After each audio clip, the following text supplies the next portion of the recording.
Last week, Hayes started us out with this new sermon series that we've entitled Christian Atheist. The idea that so many of us believe in God. We claim it. We say, God, we believe in you. But man, when you look at our lives, we don't always act or live like we do. And what's striking to me is this profound truth in this idea is that we're not just talking about what I might call a fringy or a new Christian or somebody that's just kind of dabbling in their faith. We're talking about people who have been Christians for years and years, long-time, sincere believers that struggle with parts of their faith. And some of those struggles come from seeming perceptions that people might have. And often those perceptions can become reality if they're leaned on or trusted in or believed long enough to be true. During my study, I came across these perceptions made by children in regards to some of the scientific matters. Listen closely. Again, child's perception, child what they hear, child what they have heard. There are three kinds of blood vessels: arteries, veins, and caterpillars. Pretty good, isn't it? Water's made up of two kinds of gens, oxygen and hydrogen. Oxygen is pure gin, hydrogen is gin and water. Again, kids. Now, I love this one, and I understand where they're coming from. Rhubarb is a kind of celery gone bloodshot. Makes sense to me. Before giving a blood transfusion, find out if the blood is affirmative or negative. To collect fumes of sulfur, hold a deacon over a flame in a test tube. Kids are awesome. They're awesome. And a child's perception of reality is often so much different than ours. Not that ours can't be as mixed up or even discombobulated. It's easy for us to get out of touch of what's real and what's really going on. And when we lose that perspective of what reality is, we can say and do some pretty crazy things. And it can affect us on our faith journey. You might ask, well, how does that affect me on my faith journey? Well, let me chase a rabbit for just a minute, dealing with going back to what Hayes preached about last week with where I believe in God but not in prayer. See, our perception may be, well, John, I've tried that prayer thing, but I just didn't see any results. And the truth is, if we look at it, if we're painful enough and we peel back the layers enough, it's more likely that the results you got didn't match up with what you wanted or you desired.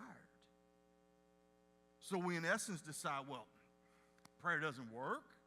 It's futile. Why waste time? And so instead of continuing faithfully, knowing that God does hear and answer prayer, we begin to slack on our time with Him, where we might be sporadic at best and maybe even non-existent at worst. So see how perception can affect the outcome or belief? Well, our struggle today is with our Christian atheists that we believe in God, but we just don't think He's fair.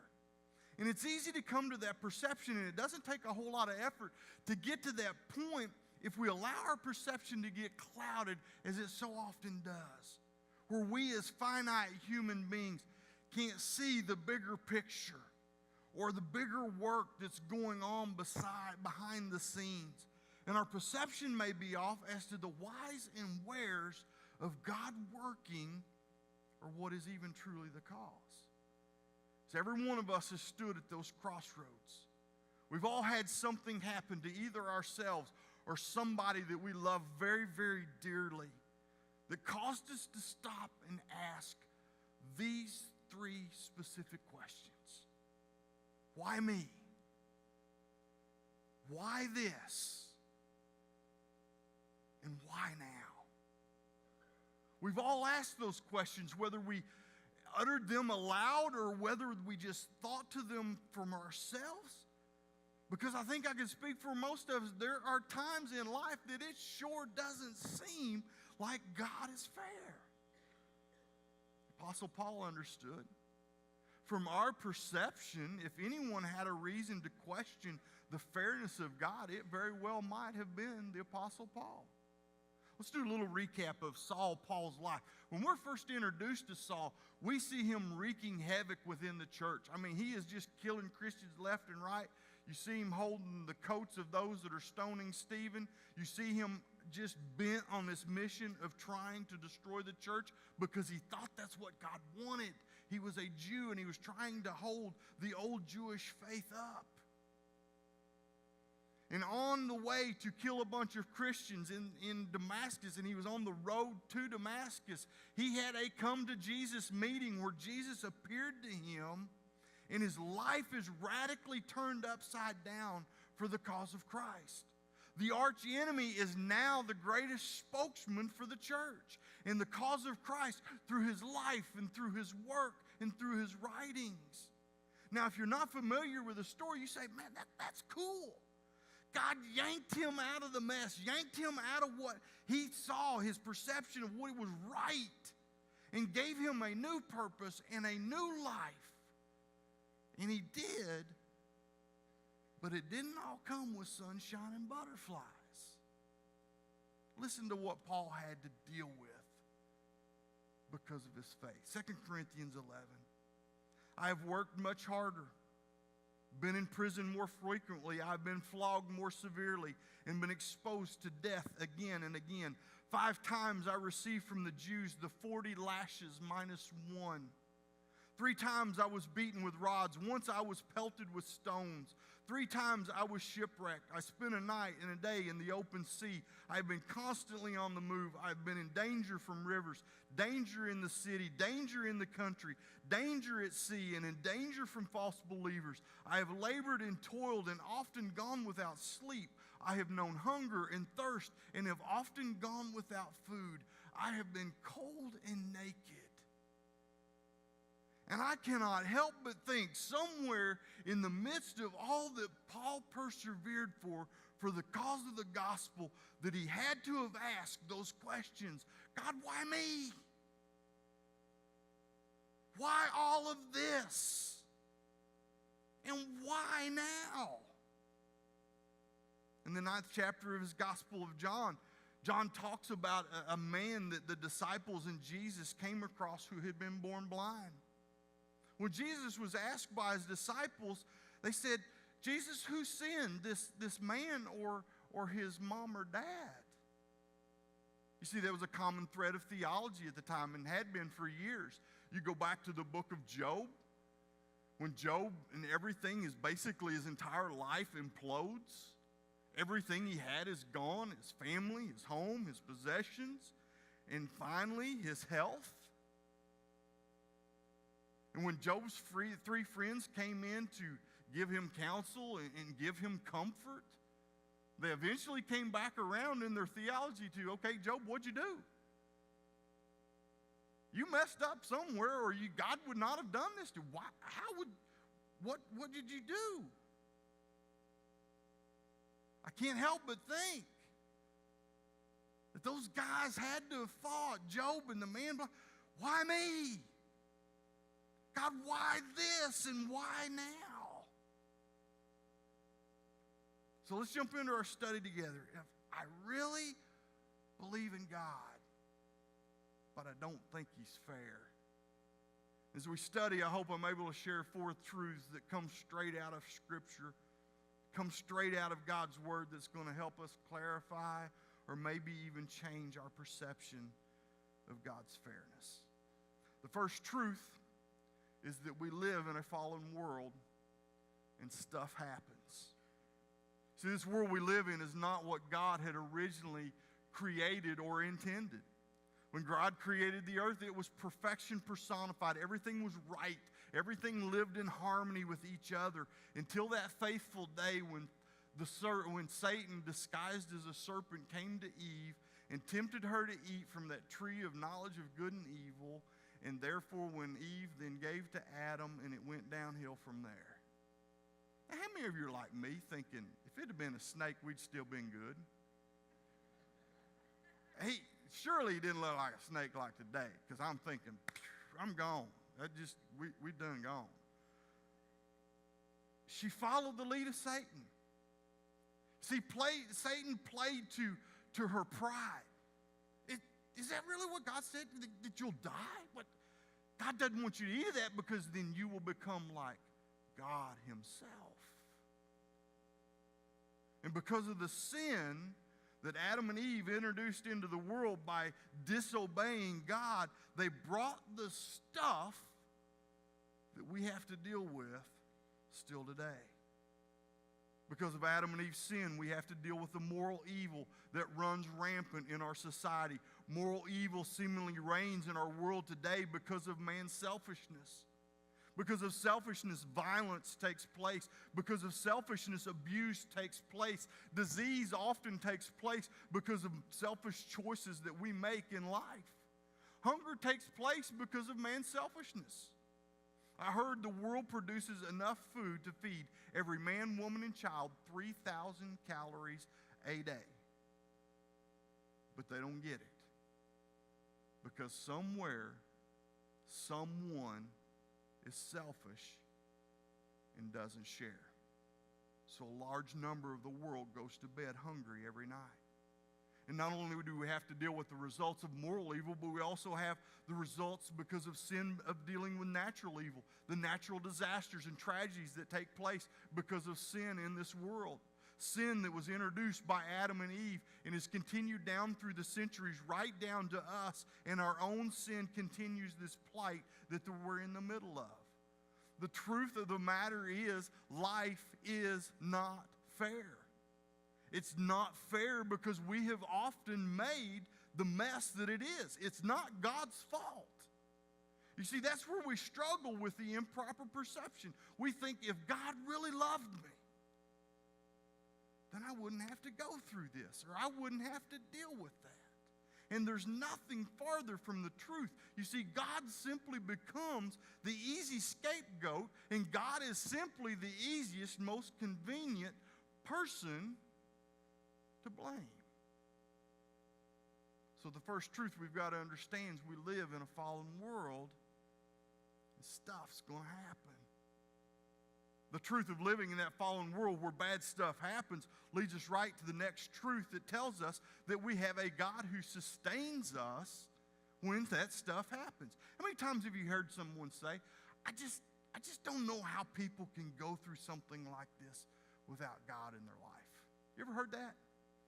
I have heard that from two families on the exact same floor, on the exact same day, the 8th floor of University Hospital just a little over a week ago. Karen Schindler's grandson, Ryan Constantine, was in a horrible, horrible car accident. I'm still fighting for his life. He's making progress. Church has been praying for him. Community's been praying for him. He's making progress. We're seeing it. He's starting to open his eyes some. It's been over a week. But Karen, I remember you walking right out and going, John, I don't know how people can handle stuff like this without God. As soon as I'd prayed for the family, I just walked right around the corner and ran into an old friend. Husband of 54 years had just been diagnosed 3 weeks earlier with esophageal cancer and had developed pneumonia while he was in the hospital, and they had given him less than a week to live. And she looked at me and said, John, I don't know how people go through life without God. I have no idea how many times I've repeated those words in my life, none more than when I was dealing and my family was dealing with the cancer that my father endured for those 5 months, watching the struggles that he had to deal with, struggles that brought us to our knees, asking those questions, God, why me? Why this? Why now? And it's only after turning everyone else, but where we should, we're reminded time after time after time that God is faithful. God is good. He and He alone is our rock and our fortress, and He alone will sustain us even in the most difficult of times.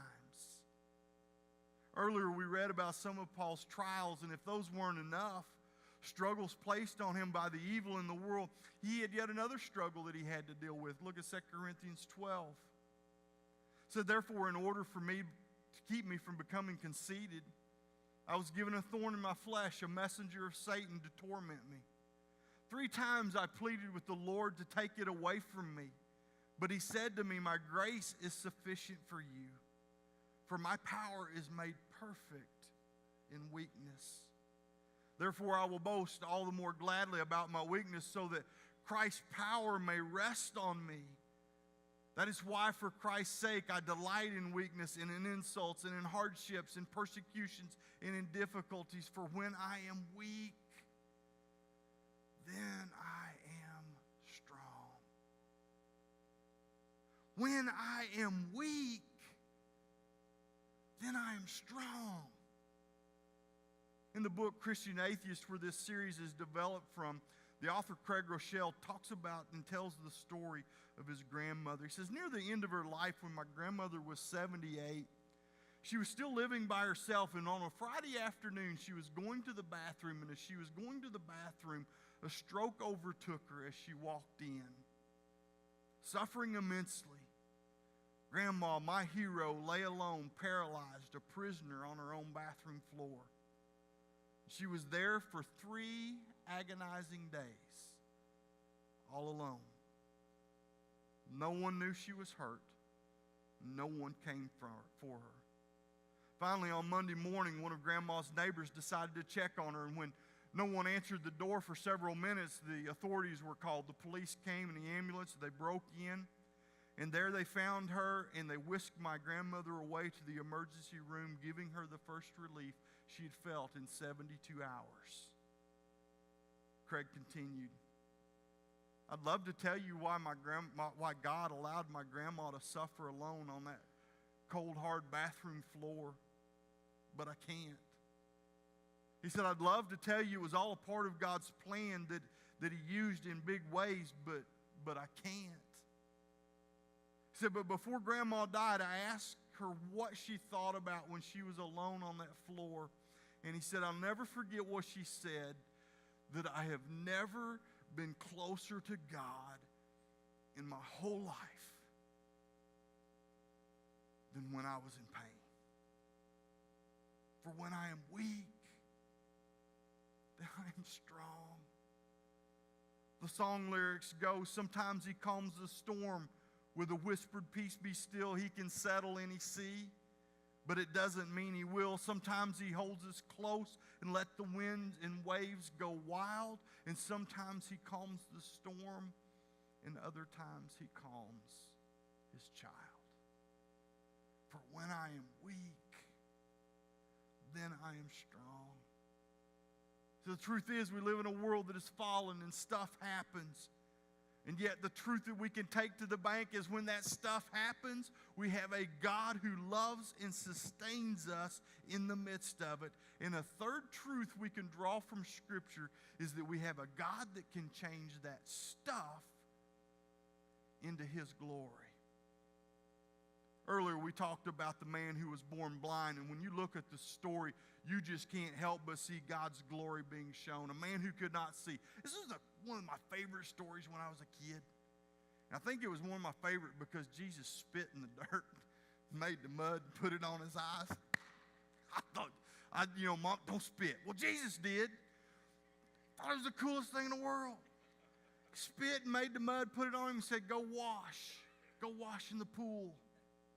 And he was able to see. You could see God's work plain and clear, even though many chose not to. And many still choose not to see when God is plainly at work. You see this truth come to life in the life of Joseph. You go way back to the book of Genesis, the very first book in the Bible. You start looking through at the life of Joseph, who was the favored son. His dad gave him the coat of many colors.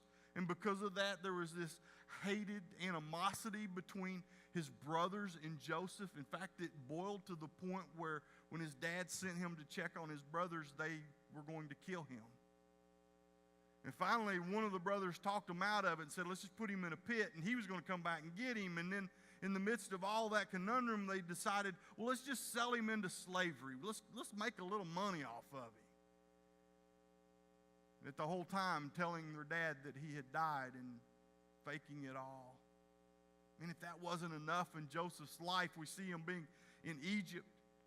We see him rising up to where he's in Potiphar's house, and then Potiphar's wife tempts him and says, come sleep with me. And Joseph, he runs so fast he leaves his coat behind.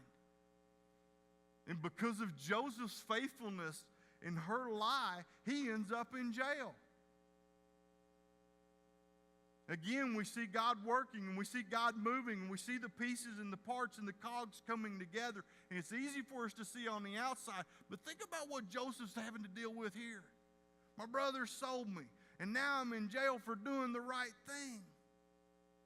But again, there we see Joseph's life open. God, use me however. Use what I've got. Use what I am. And he starts interpreting dreams for Pharaoh, and he basically comes down and saves the entire known world at the time from famine. Later on, his brothers come to buy grain because they are still up in Canaan. They don't recognize Joseph. Years and years have gone past. And Joseph finally reveals himself to his brothers. Now, I want you to kind of think about the hello factor that would have taken place. I mean, here is the second leading dude in Egypt, and all he had to do was off with their heads, and boom, they're gone. But I want you to listen to Joseph's words. You intended to harm me,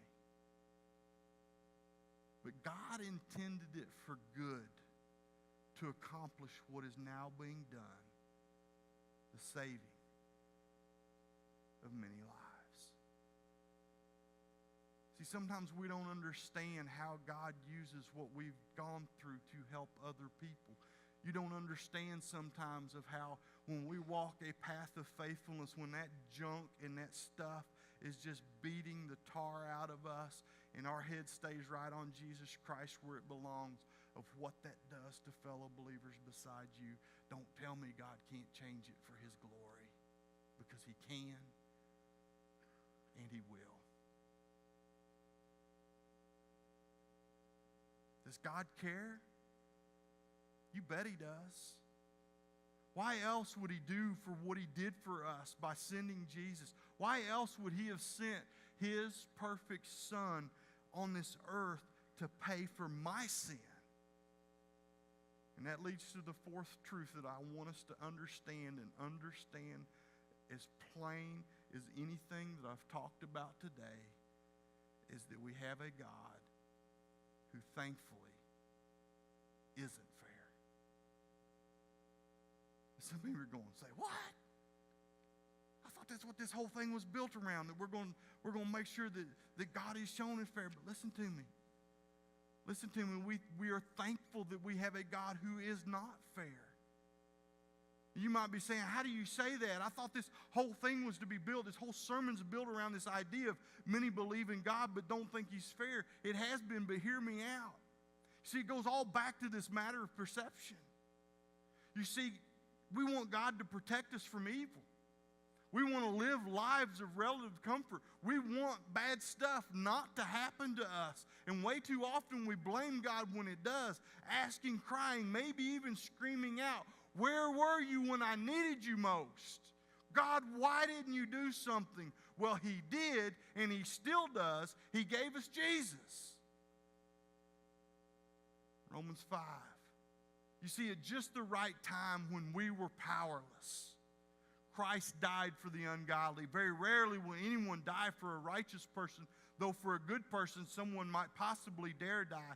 But God demonstrates his own love for us in this, that while we were sinners, Christ died for us. The fact is, we don't deserve what God did. You see, if God was fair, hear me. If God was fair, he wouldn't have sent his Son. And we would die in our sin. The fact is, we don't deserve what God did. If we got what we deserved, we would be punished, but instead, we get life. And not just life, but as the Apostle John says, life to the abundant or life to the full. Well, the truth of the matter is when you get this many people in a room of this size, there are a bunch of you going through stuff.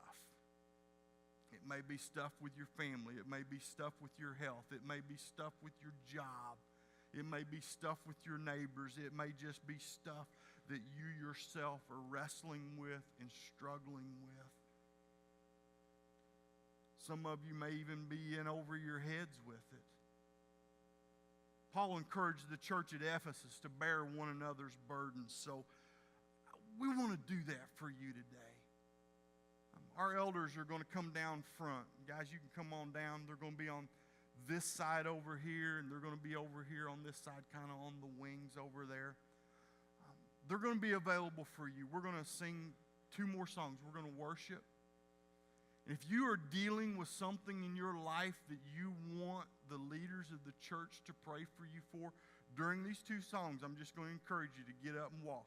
If you're in the middle, just say, excuse me, excuse me, excuse me. You got to go to the potty, you're going to do it. So nothing more important than this. You need prayed for, get down here. Don't let anything get in your way. And if you're not, if you're in one of those seasons where God's blessed you, as we sing, just sing out, God, thank you. Thank you for your faithfulness. Thank you for your blessing. But you see, what I want us to understand is when stuff happens, and it will, keep moving forward in faith, and God will get us home.